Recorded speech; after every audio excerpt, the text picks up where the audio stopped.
कि जुल्म के साए में लब खोलेगा कौन, जुल्म के साए में लब खोलेगा कौन, अगर हम चुप रहे तो फिर बोलेगा कौन।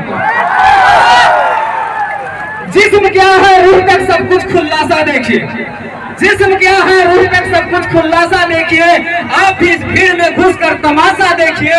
जो बदल सकती थी इस राज्य के मौसम का मिजाज, जो बदल सकती थी इस राज्य के मौसम का मिजाज, उस युवा पीढ़ी के चेहरे का हताशा देखिए। जोहार साथियों, सबसे पहले बात करेंगे हम 1932 का खतियान का। आखिर 1932 खतियान है क्या?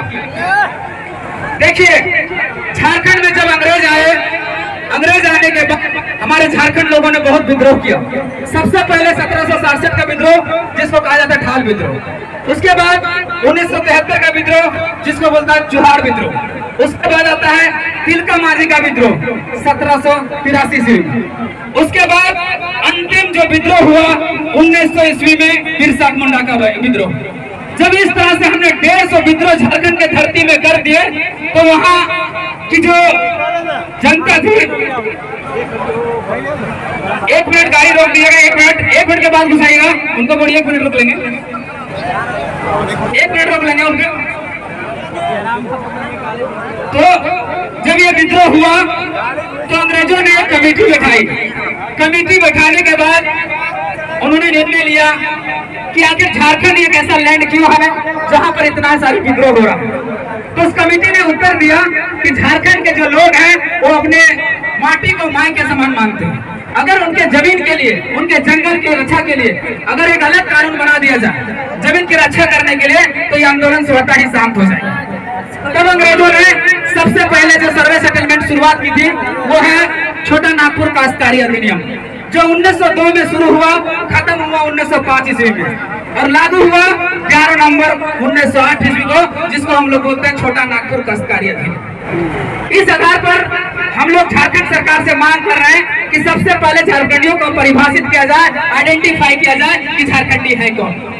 दूसरा सर्वे है 1932 का, जिसको हम लोग बोलते हैं डिविजनल सर्वे। डिविजनल सर्वे जो है झारखंड के 85% इलाकों में हुआ, कुछ हिस्सा कोल्हान का है जहां छूटा है।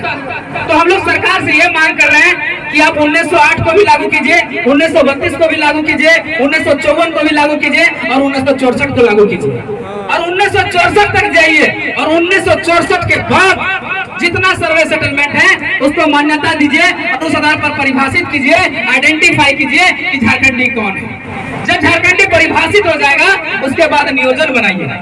नियोजन किस तरह बनेगा इसको ध्यान में रखिएगा। कोई कुछ लोग कह रहे हैं कि खतियान आधारित नियोजन नीति, नहीं, ये प्रोपेगेंडा, ये षड्यंत्र है। हम खतियान आधारित नियोजन नीति की मांग नहीं कर रहे, हम खतियान से झारखंडियों को परिभाषित करने की बात कर रहे हैं। उसके बाद कह रहे हैं कि हमारा नियोजन में जो प्राइवेट कंपनियां हैं और जिसमें सी और डी की जो नौकरियां हैं उसमें 90 से 95% हमारे लोगों के लिए रिजर्व किया जाए, जैसे अन्य स्टेट ने, अन्य राज्यों ने ये नियम बनाया है। उसके बाद ऑफिसर का जो पद है उसमें 75% झारखंडियों के लिए रिजर्व किया जाए, ये संभव भी है। अब कुछ लोग कहते हैं कि नहीं, अंग्रेजों का बनाया हुआ कानून नहीं चल सकता। देखिए भैया, बिहार का एक जिला है समस्तीपुर, वहां भी सर्वे 1932 में हुआ था और वहां ये चल रहा है, लेकिन झारखंड में नहीं चल। सोचने वाला विषय। उसके बाद जब यह सर्वे सेटलमेंट हुआ था उस समय हम लोग जो थे बिहार में, यहाँ का जो एक निवासी था दीपक कुमार ने क्या किया कि हमें उसका सर्वे सेटलमेंट भेजा, जिस आधार पर स्थानीय निर्गत किया हुआ था। तो उसमें लिखा हुआ था कि जो स्थानीय निर्गत किया गया है ये 1932 से खतियान के आधार पर निर्गत किया गया, जब झारखंड बिहार से अलग नहीं हुआ। मतलब जब झारखंड बिहार में शामिल था तो 1932 चलता था, लेकिन झारखंड जैसा ही अलग हुआ 1932 नहीं चलने। क्या कारण है भाई? हम तो उसी को मांग कर रहे हैं कि हमें उसको परिभाषित कीजिए और उस आधार पर नियोजन बनाइए। तो ये हो गया खतियान, और जिस आधार पर हमें परिभाषित हो गया वो स्थानीय और दूसरा नियोजन। उसके बाद हम कहते हैं कि नियोजन जब बन जाएगी उस आधार पर हमारी क्षेत्रीय भाषाओं को उसमें मान्यता दिया जाए, उसका बैरिकेडिंग लगाया जाए, उसका घोरना घोरा जाए, जैसे अन्य राज्यों ने घोरना है। अगर आपको बंगाल में नौकरी लेना है तो बंगाली जानना पड़ेगा, अगर आपको महाराष्ट्र में नौकरी लेना है तो आपको मराठी जानना पड़ेगा, अगर आपको गुजरात में नौकरी लेना है तो गुजराती जानना पड़ेगा। अब झारखंड में हम लोग मांग कर रहे हैं कि जो हमारी भाषाएं हैं उन भाषाओं के आधार पर मार्केटिंग लगे।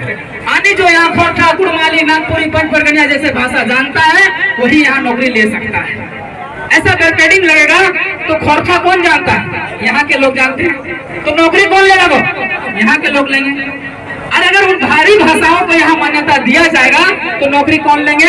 बाहर के लोग लेंगे। तो फिर हम झारखंड अलग करके क्या किए? क्या फायदा हुआ? क्या लाभ हुआ? नहीं, कोई लाभ नहीं हुआ। अब कोई लोग कहता है कि अगर खतियान से हम परिभाषित करेंगे या आइडेंटिफाई किएंगे तो सारा सीट 100% रिजर्व हो जाएगा। नहीं भैया, 100% रिजर्व नहीं होगा। अभी तेलंगाना हमारा एक स्टेट बना हुआ है, 2 जून 2014 को बना है। उन्होंने एक कानून बनाया, MBBS की जितनी सीटें हैं उन्होंने 100% वहां के निवासियों के लिए रिजर्व किया। तो उन्होंने जब उसका चुनौती हाईकोर्ट और सुप्रीम कोर्ट में गया तो सरकार ने दलील दिया कि हमारा राज्य नया बना है, अगर हम 100% सीटें रिजर्व नहीं करते हैं तो फिर जिससे अलग हुए हैं आंध्र प्रदेश से, आंध्र प्रदेश के लोग ही यहाँ शासन करेंगे। तो फिर इस राज्य को अलग करके हमारा क्या लाभ हुआ? उसी तरह से झारखंड भी हमारा नया राज्य बना है। सबसे पहले हमारी सीटें यहाँ हमारे लोगों के लिए रिजर्व होना चाहिए, यानी हमारी मांग है। हम चिटकेंगे, हम दरकेंगे, हम टूटेंगे, हम बिखरेंगे।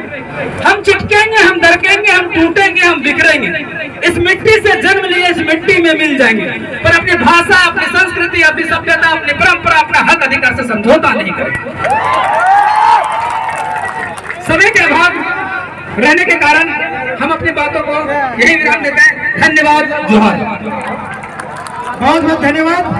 झारखंड के 20 शहीद अमर रहे, विनोद बिहारी अमर रहे, बिरसा मुंडा अमर रहे। साथियों, हम मंच पर चढ़े तमाम साथियों से आग्रह करेंगे कि मंच थोड़ा